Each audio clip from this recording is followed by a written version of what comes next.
So I would like to share my journey that actually people think that at one side, once I did my MBA, then I got into this field because I have actually got popular of late. I have not been as popular as I am today since the time I started doing this. And many actually think it's a one night wonder. Things happen very fast. Brands started giving me cars, calling me and all. But that's not true at all.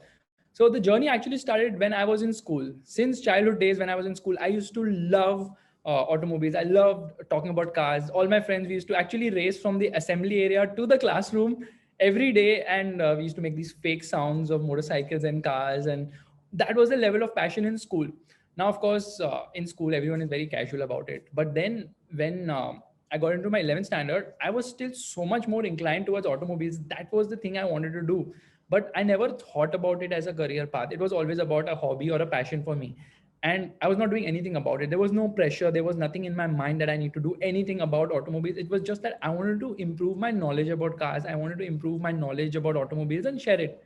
Now, how do you share knowledge of automobiles with your friends? Because all those guys who were with you in till 10th standard, they used to discuss with you about automobiles. And then obviously everyone went their separate ways in 11, 12. Some went science, some went art, some went commerce.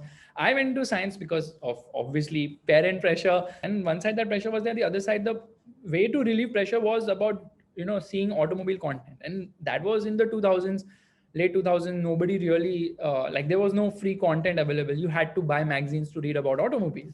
So what do I do? Well, simple as that. I had to go and buy magazines, but parents wouldn't give me enough pocket money to buy magazines because they were like, it's a waste of money. You're distracting yourself. You're not studying properly. So now what happened was that because 11, 12, you get a little bit of freedom. You get a little bit of pocket money because no longer there are official school buses to pick you and drop you. So you have to be on your own. So I used to get this pocket money to travel. I used to save all that money, and I used to buy magazines and read magazines. And there was a point of time that I was like an encyclopedia. You could ask me the specs of any car and I would know them by now. I have had so much knowledge. Now it's time to show off. How do I tell people, I have so much knowledge? It's about discussing, sharing your opinion. That is the time when forums started coming. And there were so many forums where you could just log in and share your knowledge and discuss with like-minded enthusiasts. So I got onto that. The problem was my English was terrible. It was so bad. It was so bad that I used to keep getting banned time and again. And that led to frustration because you are building up your profile on a forum and look so childish that time. You're like, oh, look at my profile. It's so cool. And then you get banned. And that was really upsetting. So I decided enough of this. Let me make a blog of my own where I can write about stuff. And obviously, because it's my own blog, I can't block myself. So that's when I just opened a free blog where I used to write about cars every day consistently. And that was the time where I just finished my 12th standard. I had got into my graduation, which by the way, my parents forced me to get into IT. So I was doing BSc IT, which I did not like, obviously. And my focus was so much on cars and bikes that I didn't study. So I dropped out of that. And then I got into commerce. And then in commerce, I really flourished because that was something which really interested me. So the key issue here is that when parents put pressure on you that, become an engineer or a doctor or do IAS or whatever, don't fall for it because it's a trap. Trust me on it. Do what you like to do. Like I didn't know that I enjoyed commerce so much. Coming back to the topic of passion, I started this blogger. This is the precursor to Motorbeam. And I used to write absolute nonsense on it. I used to share my opinion, but my English was terrible. It was really broken. It was really bad. It was so bad that I had to go and delete them recently. There was one thing which was consistent. Okay. Every day the views used to go up by one, which was actually me watching my own video. Me watching my own blog and increasing the view by one, because that time we had this counter which used to increase, and every day you're like going and saying, oh my God, views bade. Okay, two more. Who are the two people who have seen it extra? But every day, no matter what happens, I would always go and put a blog. No matter what happens, I would put a blog. It's terrible. Nobody's reading it, but I enjoyed sharing my knowledge about automobiles. So I would write one blog every day, no matter what. And now in 2000, later in 2000, actually, my parents were asking me, why are you on your computer so much? What are you doing on your computer? And obviously, the internet was new that time, and it doesn't look nice if you're on the computer too much because people are like, what are you doing? So I told them I made this blog and where I write about cars, and it's my own blog. So they were so proud, and they used to tell people, you know what, our son has made a blog and he writes about cars and all. It's a proud moment, right? You're 20 something and you're doing all this. It's super cool. Not even 20, actually, you're late 19, around 18, 19 years old. Then what happened was that they used to ask me what's the name of the blog, and it's like, XYZ, like name.blogspot.com. It was so freaking long. They were like, इतना लंबा नाम क्यों है, छोटा नाम क्यों नहीं रख सकते? So I decided that एक professional domain ले लेते हैं. That time it was $10. And I was like, I'll get a domain name. So I start pairing stuff like motor, this, that, auto, 2 words, auto and some part of the car, motor and some part of the car. But I finally found motorbeam.com. After pestering my brother for a long time, finally registered motorbeam.com. Now things were much better because now I look professional. I had a name to say motorbeam.com. Things continued as they were. Consistency was the main key. I still used to write every day one blog. Then one day what happened was I got a press release where they said that we launched a new car or something of that sort. And I'm like, this is interesting. Oh, brands are sending me emails. How cool is that? Okay. Below the email, obviously, there's the contact details written of the PR. And I just called them out and said, you know what, I want to drive your car. I wanted to make a review of your car. And they said, okay, cool. And they actually sent the car to me for 3 days, obviously with the driver. That was really fascinating to me. So one side, things were becoming serious in terms of, automobile journalism, which I was doing, which I had started, which was more of blogging. And on the other side, I was not really thinking of it as a career because I was so focused on actually doing MBA in finance. I just wanted to do MBA in finance because I was like, my dream job is to become an equity research analyst and go to New York and something of that sort. So investment banker, that was like fixed. I didn't even think twice that I'm going to get into what I'm getting into right now. It was just pure passion, pure hobby, pure fun. So this is happening side by side. Everything is happening side by side. And I didn't know what I'm doing, but all I knew I was having fun. I was having fun studying because I was getting good marks and like I was becoming the star of the class. And the other side, I was actually getting cars to drive and share my knowledge about them, click pictures, write about them. And writing started becoming a hobby. From that terrible writer, which I was when I started off, to actually improving so much that today people actually ask me that, can you teach us English? And I've come to actually learn English from you. So that is the dramatic change. And what is the only change? Consistency.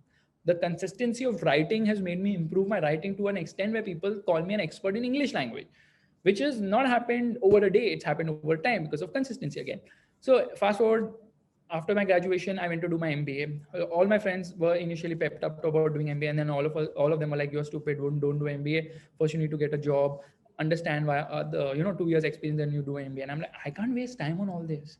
Plus, I had the experience of running Motorbeam, although it was very casual. It was more of a blog, nothing else. We were not making any videos.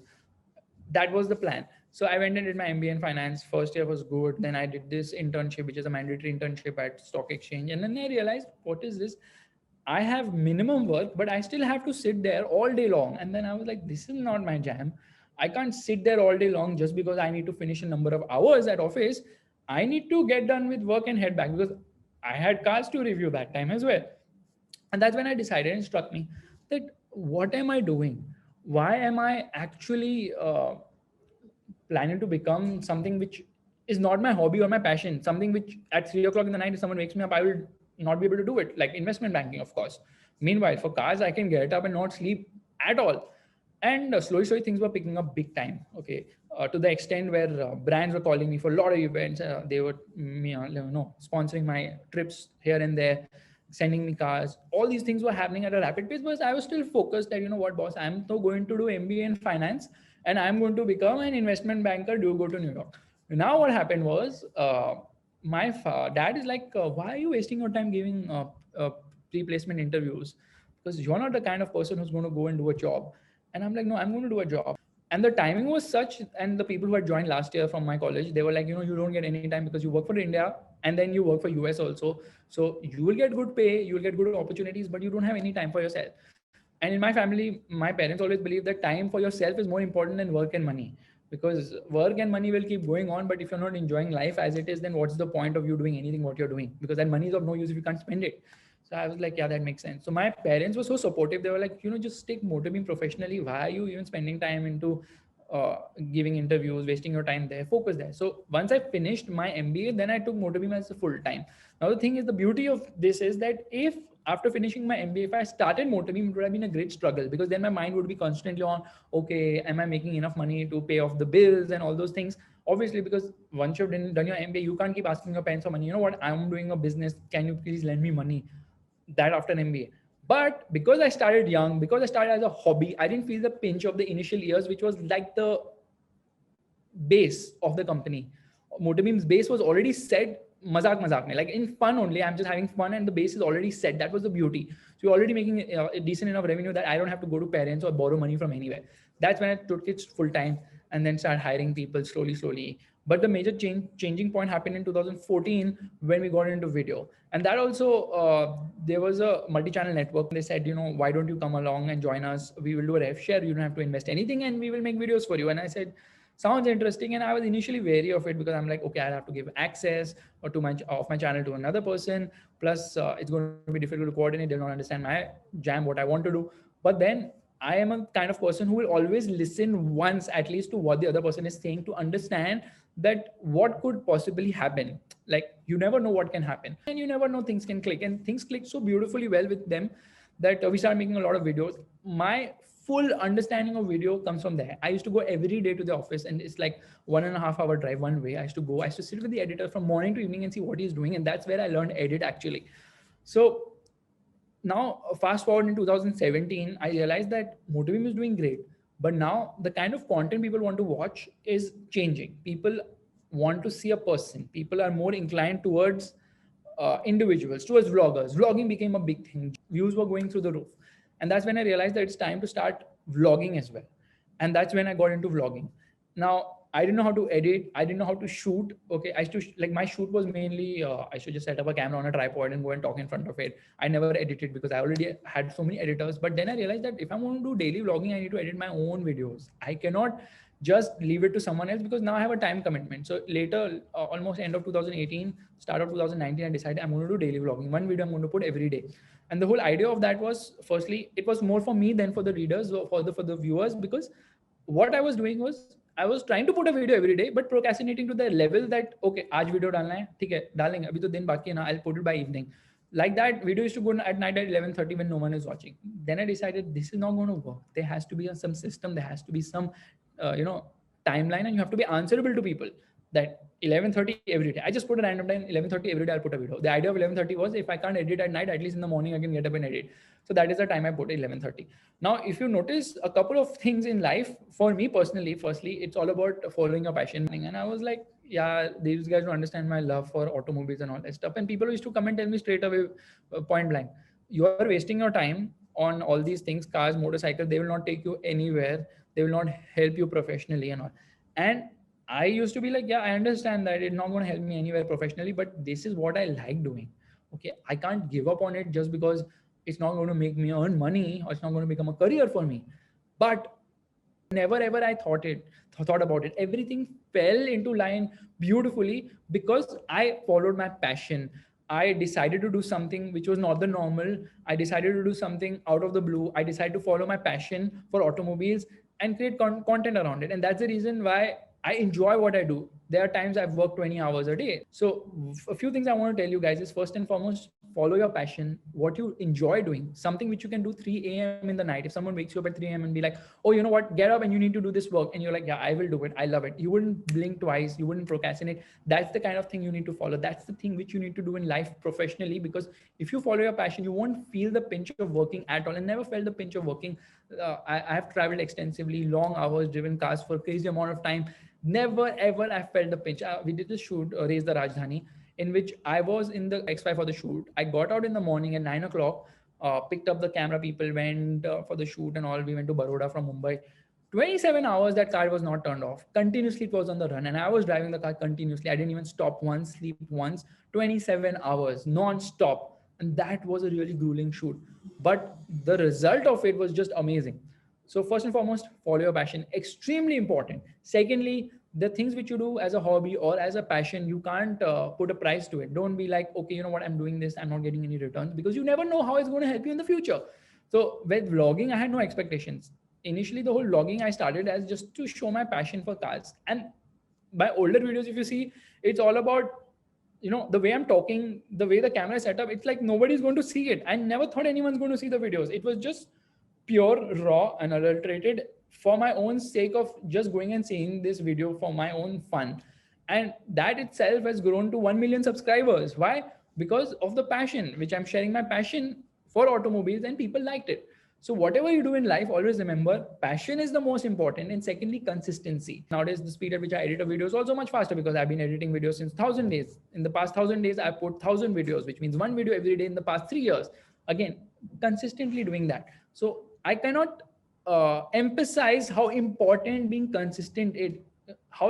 it is to be consistent. You have to be super consistent in life, no matter what it is. Don't expect overnight success. Now, of course, with Motorbeam from 2008 onwards to 2017, before I started vlogging, 2018 actually, for 10 years, I wasn't like earning any money as such. I was not making great revenue. We were just paying off the bills. So things were very different that time, but I never cribbed about it. I never ever thought about opportunity cost. Oh, you know what? I'm MBA in finance. The opportunity cost is very high. Maybe I should get a job. I never thought about it because I loved what I did. Okay. I could never feel the pinch I'm doing something which I don't want to do. Whatever I did it for fun. Whatever I did, I enjoyed it. So those 10 years was a lot of time spending without earning, without making revenue, without making an impact. But the difference was I'm building a brand. That time I didn't think about it that way. That time I was just having fun. But those 10 years of effort made me get a lot of contacts. I made such a network that today when I started vlogging, I have access to all cars. People wonder, how do you get a car so easily? Because I spent 10, 12 years making those contacts, making a network that today I can get any car anytime. But today's audience, or rather, sorry, today's youngsters are very impatient. People think that overnight they'll get a car, but things are much easier today. Okay, because of social media, because of how the internet is working right now. So I just want to end this talk by telling you guys three very important things in life. Firstly, follow your passion. Don't think about making money. Don't think about how will this work out. Remember one thing: if you have passion for something, okay, share it with others. Follow your passion. You will never be disappointed. Secondly, be very consistent in what you do in life. Never give up. So you're going to get frustrated. You're going to get upset. You're going to feel like quitting every given moment.